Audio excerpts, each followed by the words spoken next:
শ্রদ্ধা জানাই জাতীয় চার নেতার প্রতি, ৩০ লক্ষ শহীদের প্রতি, ২ লক্ষ মা বোনের প্রতি। আমি আমাদের মুক্তিযোদ্ধাদের জানাই সশ্রদ্ধ সালাম। জনগণের ভোট ভাতার প্যাগোডা ধ্বংস করা হয়েছে। আর আমাদের আওয়ামী লীগের সম্পূর্ণ জেলা, উপজেলা, ইউনিয়ন পর্যায় পর্যন্ত বাড়ি ঘর, ব্যবসা প্রতিষ্ঠান অগ্নিসংযোগ করা হয়েছে। প্রতিটি প্রতিষ্ঠানে অগ্নিসংযোগ করা হয়েছে, লুটপাট করা হয়েছে। আর এই থানাগুলিতে আগুন দেওয়া হয়েছে, পুড়িয়ে পুলিশ হত্যা করেছে। কাজে বর্তমান যারা শাহাদাত বরণ করেছে, যারা এই ধরনের ঘটনার শিকার হয়েছে, ছাত্র, শিক্ষক, আইনজীবী, সাংবাদিক, বুদ্ধিজীবী এবং আমাদের আওয়ামী লীগের নেতা কর্মী, পুলিশ বাহিনী সহ আনসার, বিডিপি যারা মৃত্যুবরণ করেছে, আমি তাদের সকলের আত্মার মাগফিরাত কামনা করি। পরিবারের প্রতি আমার সমবেদনা জানাই। আমি জাতীয় চার নেতার প্রতি শ্রদ্ধা জানাই। 15ই আগস্ট বাঙালির জীবনটা কলঙ্কময় অধ্যায়। সেদিন হারিয়েছে আমি আমার বাবা, মা, ভাই সকলকে। আমার মা বেগম ফজিলাতুন্নেসা, আমার 3 ভাই কামাল, জামাল, রাসেল, কামাল জামালের নবর পরিণত সুলতানা রোজি, আমার একমাত্র চাচা শেখ আবু নাসের, মুক্তিযোদ্ধা আমাদের শেখ ফজলুল হক মনি, তার অন্তঃসত্ত্বা স্ত্রী আব্দুল হক সানিয়াবাদ, তার 13 বছর মেয়ে বেবি, 4 বছরের নাতি সুকান্ত, 10 বছর ছেলে আরিফ, তার ভ্রাতুষ পুত্র ভাগ্নে সহ 15 আগস্টে যারা শাহাদাত বরণ করেছিল, আমি তাদের আত্মার মাগফিরাত কামনা করি। আমার বাবার মিলিটারি সেক্রেটারি ব্রিগেডিয়ার জাবির উদ্দিন এবং পুলিশ অফিসার সিদ্দিকুর রহমানকে আমি শ্রদ্ধা জানাই। আজকে আমি আপনাদের সাথে কথা বলতে চেয়ে বারবার মনে পড়ছে যে বাংলাদেশের প্রতি যে অর্জনের সাথে আমাদের প্রবাসী বাঙালিদের অবদান রয়েছে। সে আগরতলা ষড়যন্ত্র মামলা থেকে, জাতিপিতাকে মুক্ত করা থেকে শুরু করে আমাদের মহান মুক্তিযুদ্ধে, এবং সেই 2007 সালে যখন আমাকে দেশে ফিরতে বাধা দিয়েছিল তখনকার সরকার, সে সময়ও আপনাদের সকলের সহযোগিতা পেয়েছি।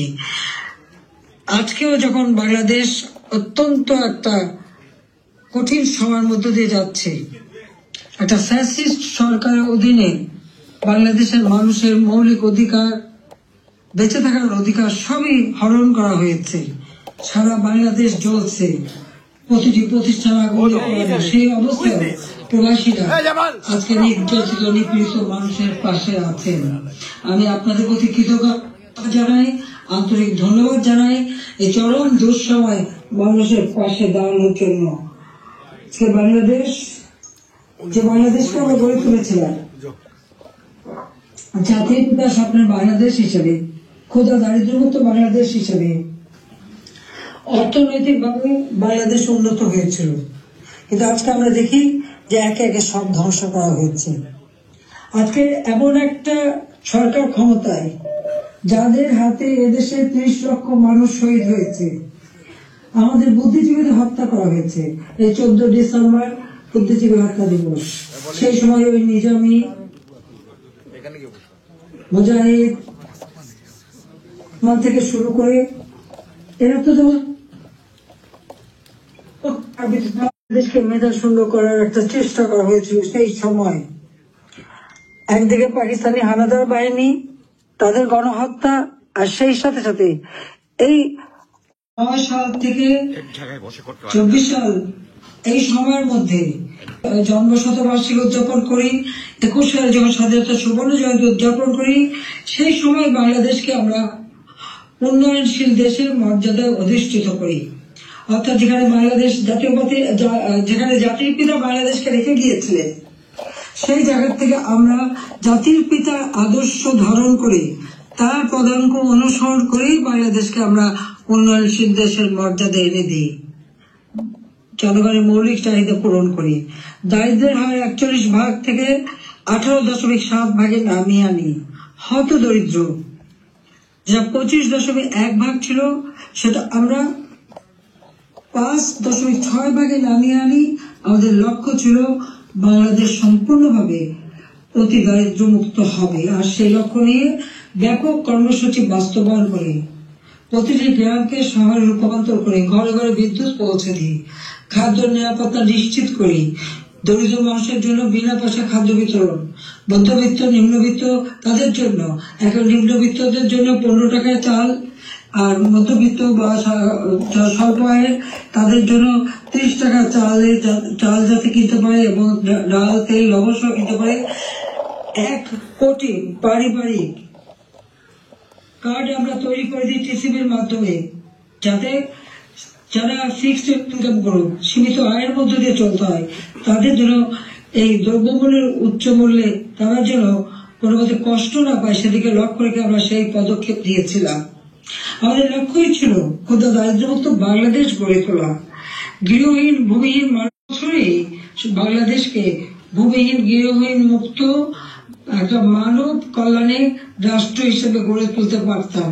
কিন্তু আমাদের দুর্ভাগ্য যে চরম ভাবে একটা চক্রান্ত শুরু হয়। এই চক্রান্তটা যে করা হয়েছিল সেটা আপনারা নিজেরাই জানেন, যে এখানে ডক্টর ইউনূস সে বহুদিন থেকে চেষ্টা করেছিল, 2007 দল করার চেষ্টা করেছিল, ব্যর্থ হয়েছিল। এরপর জনগণকে এই সম্পদ দান করেছিলাম। সেই বঙ্গবন্ধু ভবন, স্মৃতি জাদুঘর আগুন যে পড়ায় একসাথে ওই লাইনে 9টা বাড়ি পড়ায় 4টা মানুষ পুড়ে মারা যায়। খালি এখানেই না, সারা বাংলাদেশ আগুন দিয়ে জ্বালায় তারা। সেই মেট্রো ওই ইউনূসের একজন সমন্বয়ক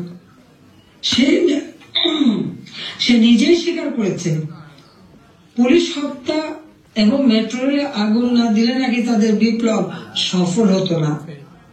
তো পুলিশ হত্যা এবং মেট্রো রেল আগুন দেওয়া, অর্থাৎ শুধু মেট্রো রেল না, যে কটা প্রতিষ্ঠানে আগুন দিয়েছে, বিজিবি থেকে শুরু করে আমাদের সেতু ভবন, সড়ক ভবন, দুর্যোগ মন্ত্রণালয় ভবন, সবই তাদের ওই পরিকল্পনার অংশ। এবং সেই সাথে বঙ্গবন্ধু ভবন থেকে শুরু করে আওয়ামী লীগের সকল নেতা কর্মীদের বাড়ি ঘর ব্যবসায়ী জঙ্গি সন্ত্রাসী তাদেরকে ছেড়ে দেওয়া হয়েছে। শুধু তাই না, ইউনূস ক্ষমতা এসে যত জঙ্গি সন্ত্রাসী ছিল তাদেরকে তারা ছেড়ে দিয়েছে, মুক্ত করেছে। এমনকি 21 আগস্ট গ্রেনেড হামলা যারা আসামি তাদেরকে ছেড়ে দিয়েছে। হলি অটিজেনে যেখানে জঙ্গি হামলা হয়, আমরা সেই হামলা মোকাবেলা করে সেখানে কিছু ব্যবসায়ী, সাংবাদিক, সংস্কৃতি কর্মী, পেশাজীবী প্রত্যেকের বিরুদ্ধে মিথ্যা মামলা আর হত্যা মামলা। আমি জানি না পৃথিবীর কোন দেশে এত হত্যা মামলা হয় কিনা। আমার নিজের একার বিরুদ্ধেই তো বোধহয় 250 মামলা, তাও আবার হত্যা মামলাই অধিকাংশ। একদিকে হত্যা মামলা দিয়েছে এবং আমাদের যত নেতা কর্মী তাদেরকে গ্রেপ্তার করছে। গ্রেপ্তার করবার পর যখন কোর্টে নেয় তাদের উপর হামলা করা হয়। এটা তো পৃথিবীতে আমরা কোনোদিন দেখিনি।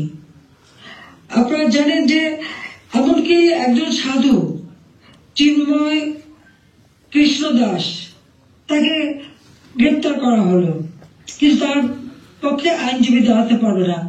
এটা কোন ধরনের বিচার যে একজন আসামির পক্ষে আইনজীবী দাঁড়াতে পারবে না? যদি কোনো আসামি আইনজীবী না দিতে পারে তো এটা সরকারের দায়িত্ব আইনজীবী নিয়োগ দিয়ে দেওয়া, ন্যায় বিচারের স্বার্থে। বাংলাদেশে ন্যায় বিচার নাই, এবং তার পক্ষে দাঁড়ালো কেন? সেই জন্য আইনজীবী পিটিয়ে হত্যা করা। এবং তাদের এবারে আমরা একটা অদ্ভুত ব্যাপার দেখি যে মানুষকে পিটিয়ে হত্যা করা। মানুষ কেন? অবলা পশুও রেহাই পায় না। আওয়ামী লীগ নেতার বাড়িতে তাকে পায়নি বলে তার বাড়ির পালা গরু, সেই গরুকেও তারা কিভাবে পিটিয়ে হত্যা করেছে এই জামাত শিবির এবং আমাদের ইউনূস সাহেবের মানে সন্ত্রাসী ক্যাডাররা, সেটা নিশ্চয়ই আপনারা ভিডিওতে দেখেছেন। ছাত্রলীগের নেতাকে পায়নি, তার মা নামাজ পড়ছিল তার মাথার বাড়িতে, তাকে সেখানে মেরে ফেলেছে। যুবলীগের নেতা এই মৌলভীবাজারে গত কালকের ঘটনা, 7 তারিখে সেখানে আগুন দিয়ে যুবলীগ নেতার মা এবং চাচিকে পুড়িয়ে হত্যা করেছে। 250-র উপর থানা, যখন অগ্নিসংযোগ করেছে, লুটপাট করেছে, পুলিশ ভিতরে তাদেরকে পুড়িয়ে মেরেছে, পিটিয়ে মেরেছে। এমনকি একটা অন্তঃসত্ত্বা পুলিশ হাত পা ধরেছে যে ভাই আমাকে মারবেন না, আমার পেটে বাচ্চা। তাদের কথা কান দেয়নি, তাদেরকে পিটিয়ে পিটিয়ে হত্যা করেছে। সরকারি কর্মচারীদের উপর পর্যন্ত নির্যাতন চলছে। কর্মকর্তা কর্মচারীদের হয়রানি, গ্রেপ্তার, মামলা দিয়ে চাকরিচ্যুত অথবা ওএসজি করা হচ্ছে। এটা জানি না রিমান্ডে নিয়ে নির্যাতন করছে। আমাদের আওয়ামী লীগের নেতা থেকে শুরু করে সকলকে রিমান্ডে নেওয়ার পর তাদের অকথ্য অত্যাচার হচ্ছে, নির্যাতন করা হচ্ছে। চরম মানবাধিকার লঙ্ঘন চলছে বাংলাদেশে। চরম একটা ফ্যাসিস্ট সরকার। আমার বিরুদ্ধে কথা বলা হয়, আমি নাকি ফ্যাসিস্ট ছিলাম, আমি নাকি স্বৈরাচারী ছিলাম। তা আমি একটা প্রশ্ন করি, আমার সময় তো সংবাদপত্র, টেলিভিশন, রেডিও, সোশ্যাল মিডিয়া সবই তো সম্পূর্ণ স্বাধীনতা ভোগ করেছে। যার যখন যেরকম আলোচনা করা দরকার করেছে, টক শোতে যত রকমের সমালোচনা করা তারা করেছে। রেডিও, টেলিভিশন, সংবাদপত্র সবই তো স্বাধীন ছিল। এখন তো তারা কোনো নিউজ দিতে পারে না। প্রত্যেক জায়গায় ইউনুস তো নিজেই একটা মাস্টার মাইন্ড খুনি, তার এজেন্ট সব জায়গায় আছে। প্রত্যেক জায়গায় তারা ঠিক করে দেয় কোন সংবাদ যাবে, কোন সংবাদ যাবে না। এই যে বাংলাদেশে এত ঘটনা ঘটে যাচ্ছে, প্রায় 1 কোটির মতো প্রতিষ্ঠান শুধু অগ্নিসংযোগ করে ধ্বংস করা হয়েছে। ইন্ডাস্ট্রি, হোটেল, 5 স্টার হোটেল থেকে শুরু করে কোনো কিছু বাদ যায় নাই তাদের আক্রমণ থেকে। কেউ কি কোনো একটা নিউজ দিতে পেরেছে? কেউ কি কোনো সংবাদ দিতে পেরেছে? কেউ কি বিচার চাইতে পেরেছে? বিচার চাওয়ারও সুযোগ নেই, থানার মামলা দেওয়ার সুযোগ নেই। মামলা শুধু সেটুকু হবে যেটুকু তারা বলে দেবে, সেইটুকু। ন্যায় বিচার পাওয়ার অধিকার মানুষের নাই। উচ্চ আদালত থেকে শুরু করে সর্বক্ষেত্রে দলীয়করণ, চরম ভাবে দলীয়করণ।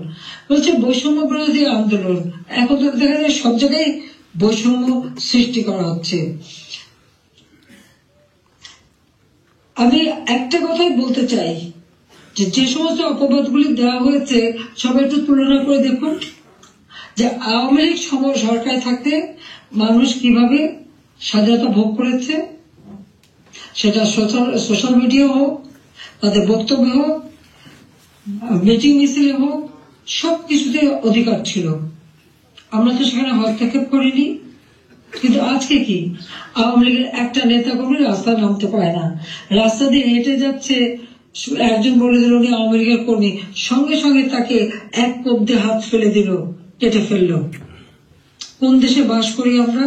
কি অপরাধ! আর সেই সাথে দেখা গেল কি, এই অপরাধীদের দায় মুক্তি দেওয়া হলো।